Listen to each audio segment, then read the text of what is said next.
Bonjour, je suis Alex Desmurs et bienvenue dans cette nouvelle saison de Muegidu. Cette saison aura de nombreux changements comparés aux autres, car cette fois, nous verrons un autre type de victoire, la victoire scientifique. Mais, avant de commencer, likez, partagez et commentez la vidéo si elle vous a plu.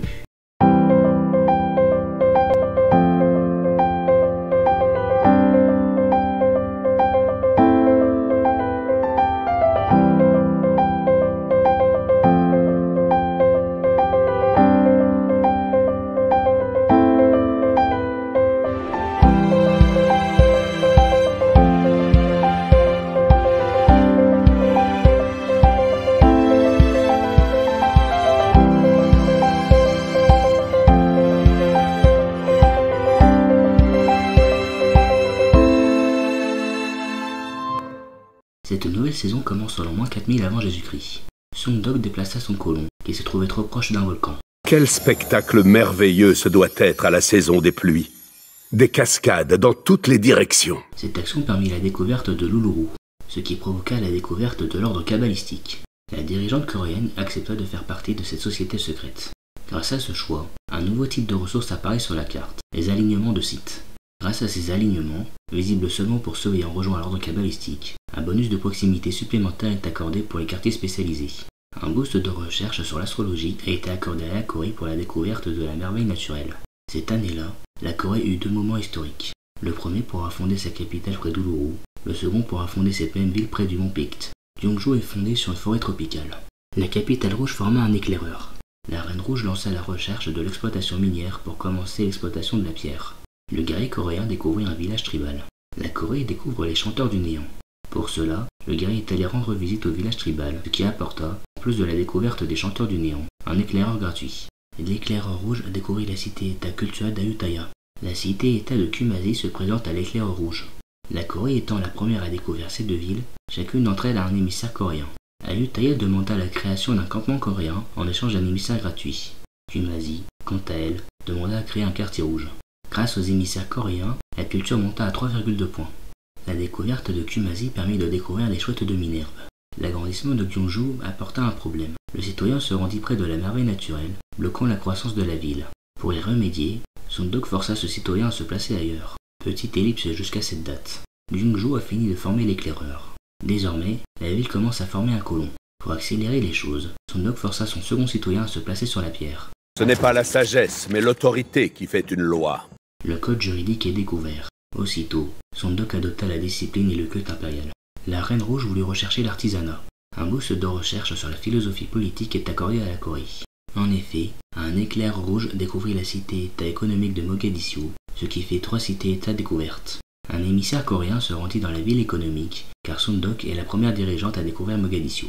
La ville demanda que la Corée recrute un marchand illustre. Grâce à ce nouvel émissaire, la Corée reçoit un boost d'or. Un éclaireur rouge découvre un village tribal. Si vous vous trouvez au fond d'un trou, arrêtez de creuser. L'exploitation minière est découverte.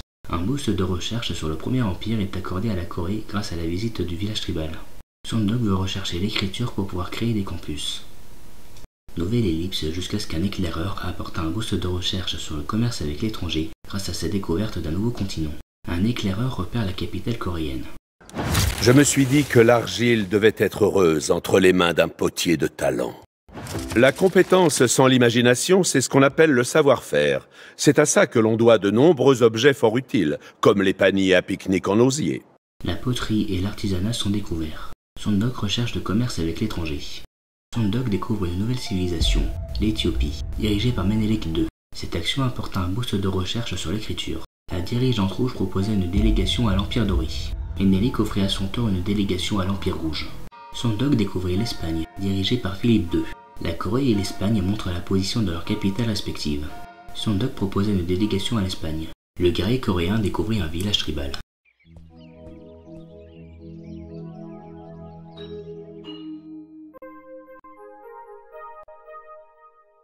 Bonjour Mélanie, tu m'apportes des dossiers sur la Corée? Salut Alex. Oui, j'ai pu trouver ça pour toi. J'espère que ça te sera utile. Merci. Passe une bonne journée. De même. C'était Mélanie.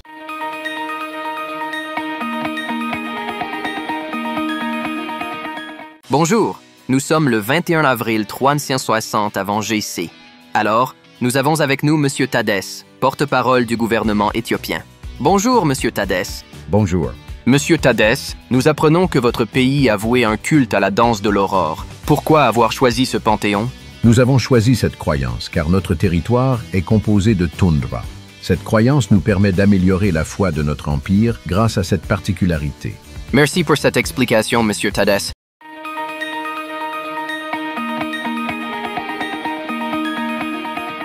Sondoc décida de fonder le panthéon de l'étincelle divine afin de permettre de recruter plus facilement les prophètes, les savants et les écrivains illustres. Cette action apporta un boost de recherche sur le mysticisme. Philippe II offrit à son tour une délégation à l'Empire coréen. Un éclaireur rouge est blessé à cause des guerriers barbares menaçant l'Éthiopie. Chaque homme est une espèce de marchand. Le commerce avec l'étranger est découvert. Le colon coréen se dirige vers le nord-ouest. Yongju commença à former un nouveau colon. Sondoc veut rechercher le mysticisme. La visite du village tribal apporta un bâtisseur dans la capitale rouge. L'Éthiopie est méfiante envers la Corée. Un boost de recherche sur la maçonnerie est accordé à la Corée, car le bâtisseur créa une carrière de pierre dans la capitale. Un éclaireur découvrit un village tribal. Le guerrier attaqua et tua l'éclaireur barbare. Yongju acheta un fondeur. Un éclaireur découvrit un nouveau village tribal. Un guerrier barbare attaqua le guerrier coréen. La ville de Suncheon est fondée, apportant un boost de recherche sur la navigation à voile. Cette nouvelle ville commença à créer un monument, mais elle manque d'activité. Le fondeur rejoint le guerrier coréen pour l'aider dans sa lutte contre les barbares. Le guerrier coréen subit une nouvelle attaque du guerrier barbare. Le village tribal du sud offrit de la foi supplémentaire et assura à la Corée un âge normal pour l'ère classique. Le village tribal du nord apporta lui aussi de la foi supplémentaire. Un boost de recherche sur la tradition militaire est accordé à la Corée, car le guerrier coréen réussit à raser le camp barbare. Le fondeur et le lancier barbare ont attaqué le guerrier coréen. Écrire, c'est partager. C'est dans la nature même de l'homme que de chercher à partager. Des pensées, des idées, des opinions. L'écriture est découverte. Un boost de recherche sur le travail du bronze est accordé à la Corée, puisque le lancier barbare est la troisième unité vaincue par les forces coréennes. Sondoc rechercha l'élevage. Le guerrier rouge peut utiliser sa promotion pour se soigner. Le fondeur barbare attaqua le guerrier coréen. Le fondeur et le guerrier barbare ont attaqué le guerrier rouge. Le mysticisme, c'est méprendre un symbole accidentel et individuel pour un symbole universel. Le mysticisme est découvert. Sondoc veut rechercher la philosophie politique. Le fondeur attaqua son homologue barbare. Le fondeur ennemi répliqua, permettant aux guerriers barbares de récupérer. Ayutthaya reçoit la visite d'un émissaire coréen. Les unités coréennes ont achevé le fondeur ennemi, leur permettant de se concentrer sur le camp barbare apparu près de la capitale. Yongju acheta un fondeur. J'aime les porcs. Les chiens nous regardent avec vénération. Les chats nous toisent avec dédain. Les cochons nous considèrent comme des égaux. L'élevage est découvert. Un boost de recherche sur l'équitation est accordé à la Corée, car un bâtisseur créa un pâturage. Sondoc veut rechercher l'irrigation.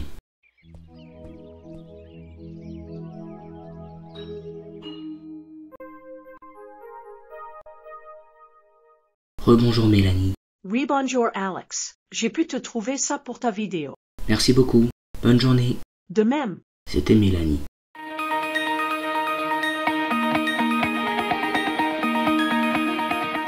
Bonjour, nous sommes le 13 septembre 2640 avant JC.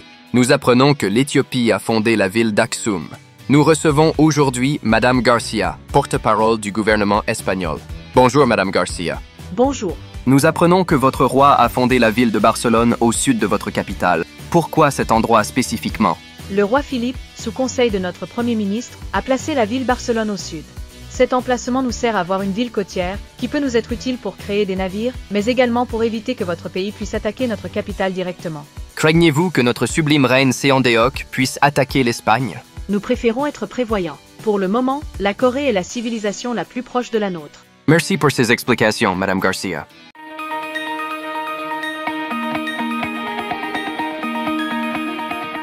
Un fondeur attaqua l'éclaireur ennemi.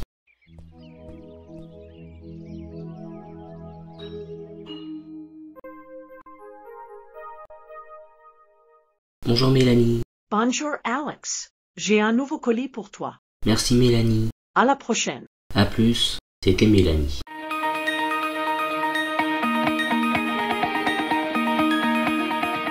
Bonjour, nous sommes le 12 mai 2600 avant GC et nous apprenons que l'Espagne a voué un culte sur les traditions du désert. Nous avons avec nous l'évêque Park. Bonjour.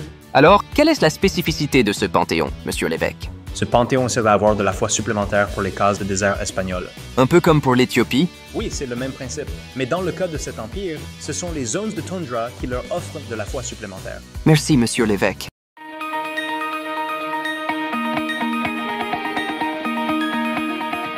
Ce sont les petits luxes du quotidien qui ont fait chuter l'Empire romain. L'air conditionné, par exemple.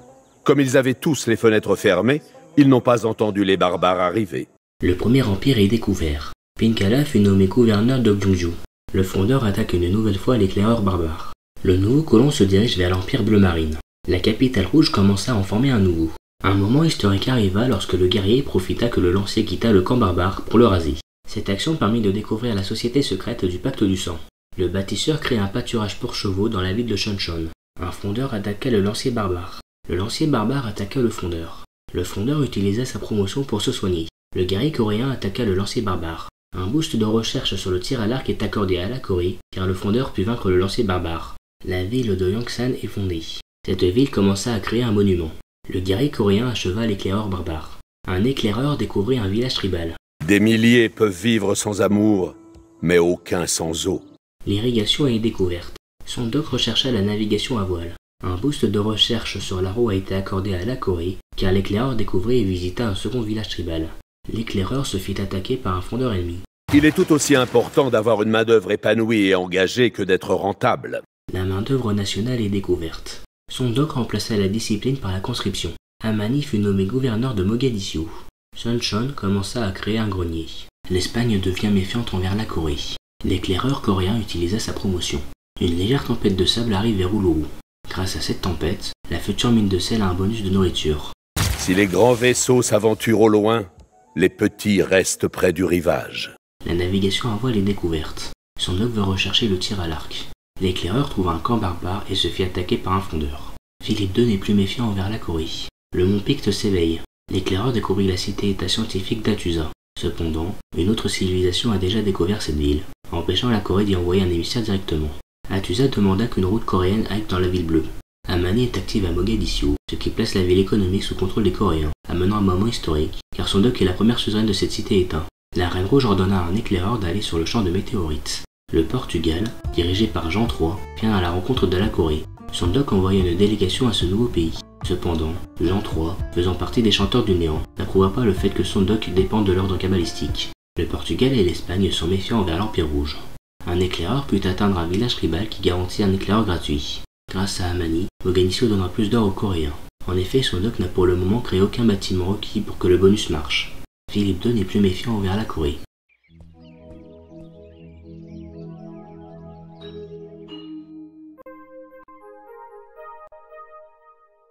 Salut Mélanie. Salut Alex, j'ai du nouveau pour toi. Merci Mélanie, tu es géniale. De rien, à plus. À plus. C'était Mélanie.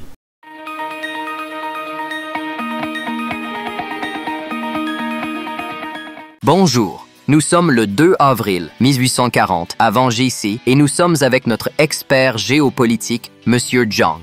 Bonjour.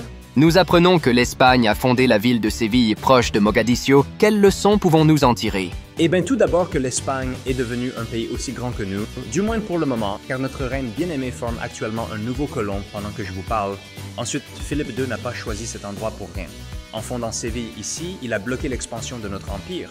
Certes, nous pouvons encore fonder une ville à côté de Yongsan, mais nous ne pourrons pas aller plus au nord. Dans ce cas, où pouvons-nous nous étendre? Nous pouvons commencer à aller au sud, vers les cités-états culturelles.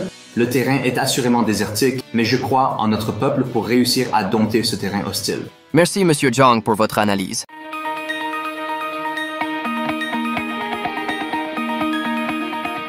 Un moment historique arriva lorsque la philosophie politique fut découverte. J'ai tiré une flèche dans les airs. Elle est tombée à terre. Je ne sais où. La politique, c'est l'art du possible, du réalisable, l'art de la solution de repli idéale. Un second moment historique arriva lorsque Sondok décida d'adopter la République classique.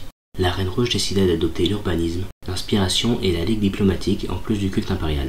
Le tir à l'arc est aussi découvert. Grâce à ces moments historiques, la Corée vivra à l'ère classique dans un âge d'or. Sondok veut rechercher le travail du bronze et la dramaturgie et poésie. Suncheon acheta son négociant. Un boost de recherche sur la monnaie est accordé à la Corée quand le négociant se rendit à Mogadiscio pour créer la première route coréenne.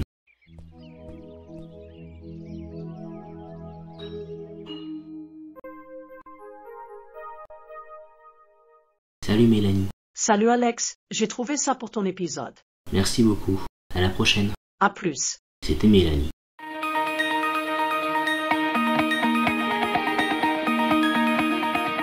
Bonjour, nous sommes le 2 décembre 1520 avant JC et nous sommes en direct avec les troupes portugaises.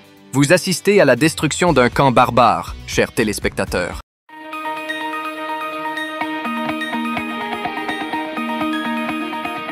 Le monde entra dans l'ère classique. Grâce à ces moments historiques, la Corée vit un âge prospère. Ménélik semble avoir une dent contre la dirigeante coréenne. Le colon rouge partit à l'est de Yangshan. Cette ville utilisait la foi pour acheter un bâtisseur. La capitale décida de former un nouveau colon.